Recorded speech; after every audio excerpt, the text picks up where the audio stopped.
교회는 어떤 곳일까? 우리는 늘 생각합니다.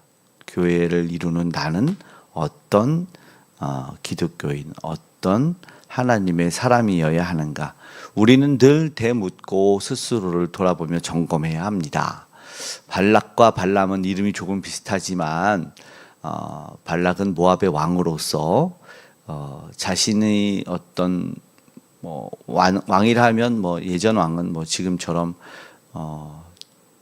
국가를 대표하는 사람이기보다 절대적인 1인 통치의 개인적인 사람이라고도 볼 수 있겠지요. 그런데 그 사람이 자기의 어떤 존폐 위기 때문에 개인적이고 사사로운 이유로 발람이라고 하는 선지자를 불러다가 이스라엘 백성들을 저주하라고 했습니다. 그의 마음을 이제 22절 이제 후반부 읽은 쪽에 드러내죠. 너 왜 한 번에 오지 않았냐? 내가 너 빨리 왔으면 내가 너를 존귀하게 못할, 나를 지금 어떻게 본 거야? 이렇게 와서 기쁜데 이제 할 말을 한 거예요. 그때 발람 선지자가 이렇게 얘기를 합니다. 22장 38절에 이르기를 무엇으로 말할 능력이 있으리까? 하나님이 내 입에 주시는 말씀 그것을 말할 뿐이니이다. 아멘.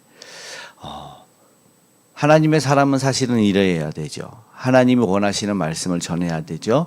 개인의 사사로움을 통해서 누군가가 요구와 요청이 있을지라도 하나님이 원하시는 말씀이 단에서 선포가 되고 그 말씀은 성도님들은 아멘으로 받아들여야지 우리는 교회의 순수성을 지킬 수 있을 것입니다. 그러지 않고 사사로움을 통해서 개인적인 욕심과 이기적인 마음이 단에서 선포가 되고 성도님들의 교제 가운데 그런 이야기가 오고 간다면 교회는 순수성을 잃어버린 타락의 길로 걷게 될 것입니다.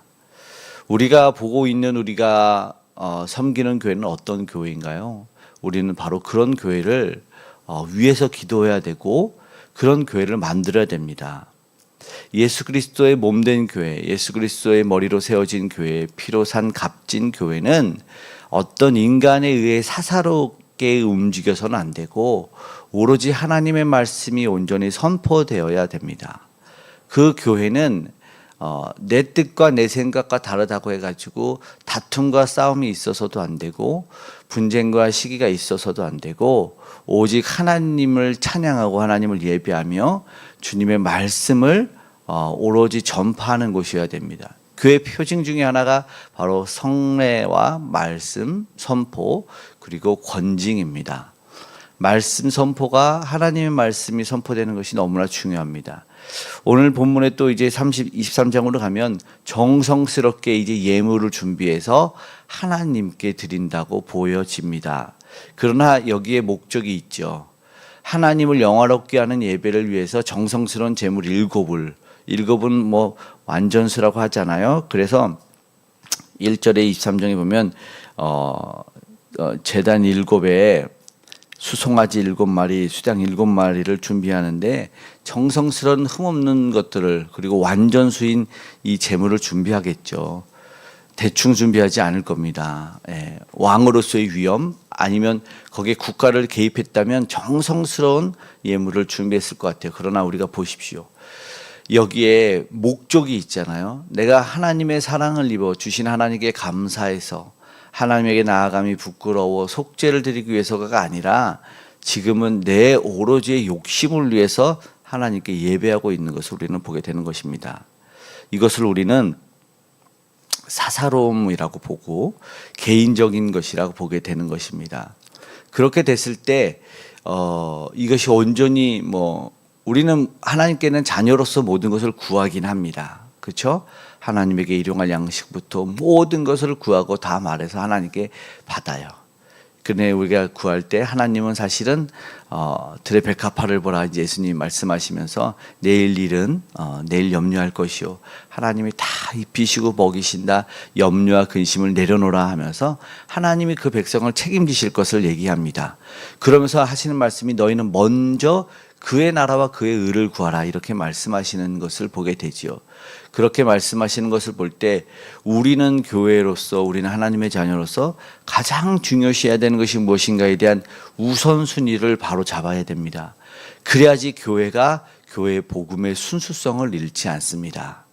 교회의 머리를 예수라고 해놓고 예수 그리스도는 온데간데 없는 나의 이익과 나의 사사로운 욕심만, 그것만 하루 이틀 채워나간다면 교회는 뭐가 올까요? 변질이 오게 됩니다. 그렇다면 내 욕심 채우기 위한 오늘 그 모습이 사실은 이 발락에게 있습니다. 뭐예요? 하나님한테 제물을 드리면서 하나님의 백성인 이스라엘 백성을 저주해 달라는 거예요. 이것이 말이 될까요? 절대 말이 되지 않죠. 하나님, 저 사람이 나를 미워해요. 하나님, 저 사람이 너무 하나님 말씀대로 안 살아요. 하나님, 저 사람을 혼내주세요. 하나님, 용서하지 말아주세요. 이러면 하나님, 저 교회는 전도도 안 하고 말씀도 제대로 안 하고 뭐 성례도 안 해요. 하나님, 저 교회 문 닫게 해주세요. 이러면 하나님이 그래 셧다운 시켜줄게. 니네 샷다 내려. 이렇게 하실까요? 교회는 개인의 욕심과 개인의 판단에 의해서 이끌려가서는 절대 안 됩니다. 말씀드린 대로 시기와 분쟁과 다툼을 통해서 교회의 모습을 보여줘서도 안 됩니다. 스스로도 그래야 되지만, 속한 공동체도 그래야 되지만, 보여지는 것에 의해서도 그런 교회를 보여줘서는 안 됩니다. 그런 교회가 나타난다면 하나님은 그것을, 그 저주를 복으로 바꿔주실 것입니다. 오늘 보는 것이 사실 그거죠. 그래서 발락이 화가 났어요. 오늘 그 예언을 보니까 이제 발람이 하나님의 말씀을 예언합니다. 말씀하신 대로 하나님이 허용하신 것이 있었죠. 그것은 하나님의 말씀을 그의 입에다가 넣어주려고 했던 거예요. 그래서 17절부터 발람이 예언을 하는데, 저주할지라도 어찌 꾸짖을지라도 그렇게 되겠느냐. 그 백성은 복받은 백성이기 때문에 그대로 되지 않는다. 그래서 이 예언을 들은 발락이 자기의 돈 주고 자기가 사주해서 이렇게 데리고 온 선지자가 정성스럽게 예배를 드리면서 이제 내 기도를 들어야 되는데 이상한 말을 해버리니까 발락 왕이 화가 났어요. 11절에 보니까 이렇게 말합니다. 발락이, 함께 읽어볼까? 11절 시작. 발락이 발람에게 이르되 그대가 어찌 내게 이같이 행하느냐. 나의 원수를 저주하라고 그대를 데려왔거늘 그대가 오히려 축복하였도다. 아멘. 그가 분명한 속내를 드러내고 그의 목적을 드러내죠. 저주하라고 데려왔는데 축복하면 어떻게 했느냐. 이제 이 이야기가 이제 내일도 모레도 계속 조금씩 살펴볼 텐데요. 이런 일들이 일어납니다. 하나님의 백성을 저주한들 그 저주가 임하겠습니까? 임하지 않죠. 튕겨나가게 됩니다. 우리는 우리의 관계 속에서도 사실은 그럴 때가 있어요. 저 사람은 하나님이 왜 이렇게 잘 되게 하실까? 부러움까지는 괜찮은데 저 사람에 대해서 시기 질투로 너무 나쁜 마음까지 들면 하나님은 나한테 못했다고 해서 내가 그 사람을 좀 미워한다고 해서 하나님도 그 사람을 미워할 이유는 없는 거예요. 하나님은 그 사람을 오래 참고 기다리고, 왜냐하면 우리를 오래 참고 기다리신 하나님이시기 때문에 그 사람도 아직은 하나님을 모르는 거죠. 그게 어쩌면 우리 예수 그리스도께서 우리를 위해서 죽으신 이 교회 안에서 행해지는 모습이에요.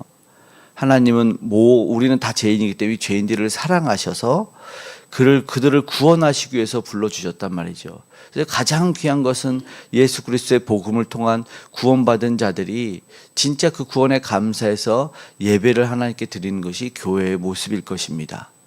그런데 진짜 하나님께 구원받은 백성으로서 예배의 모습은 사라지고 이 사사로움이 넘치고, 그러니까는 여기에 있는 것처럼 안 좋은 계략과 계책과 사사로움과 이런 것들이 넘쳐난다면 그것은 이 교회의 복음의 순수성을 잃어버리는 것일 것입니다. 오늘 우리는 어떤 교회를 만들어야 될까?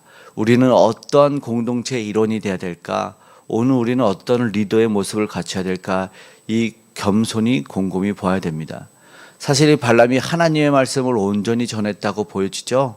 오늘은 그런데요, 중요한 기도 하나 제목은 지금은 좋다 할지라도 우리는 하나 더 기도해야 되는 것이고 교회에 부패와 변질이 오지 않게 하자라고 기도를 해야 됩니다. 왜냐하면 이 발람이 24장까지는 좋아요. 그러나 하나님 말씀을 대언을 잘 하는 것 같습니다. 그러나 아주 안타까운 사건, 이 부월 사건을 25장에 행하기 때문입니다. 그 말은 뭐냐면 결국 이는 왕들이 죽을 때 이 발람 왕도, 이 발람 선지자도 죽임을 당합니다. 뭐가 된 거죠? 하나님 말씀을 온전히 전하겠다. 자기도 이 22장 후반부에 얘기를 하고 또 그렇게 한 것 같아요. 내가 어찌 말씀을 12절에 보니까 내 입술에 주신 말씀을 내가 어찌 말하지 않을 수 있으리까. 훌륭한 선지자 같습니다. 그러나 그가 변질됩니다. 사실은 그 안에 그런 마음이 있었습니다. 중요한 것은 중심이고 중요한 것은 하나님이 그것 다 보고 있다는 것이에요. 그래서 오늘 우리는 이 교회를 세워나가고 교회를 이뤄나가고 그 공동체 속에 속해서 절대로 변질되지 않기를, 절대로 사사로움에 이끌려가서 부패하지 않기를 기도해야 됩니다. 교회는 끝까지 순수함을 잃지 않아야 되고 가장 청결하고 순수한 모습으로 이해나가는 것, 그래서 온전한 예수 그리스도를 드러내는 곳이 교회인 것입니다. 오늘 저와 여러분이 때로는 마음속에 여러 가지 생각도 마음도 들 수가 있어요. 그러나 중심이 잃지 않고 하나님의 자녀로서 구원받은 백성으로서 예수 그리스도가 나를 위해 죽으신 그 은혜와 사랑, 그 십자가 바라보면서 오늘도 승리하며 교회를 아름답게 이어나가는 그 복음의 순수성과 정통성과 정결함을 지켜나갈 수 있는 저와 여러분이 되기를 간절히 소망합니다. 아멘.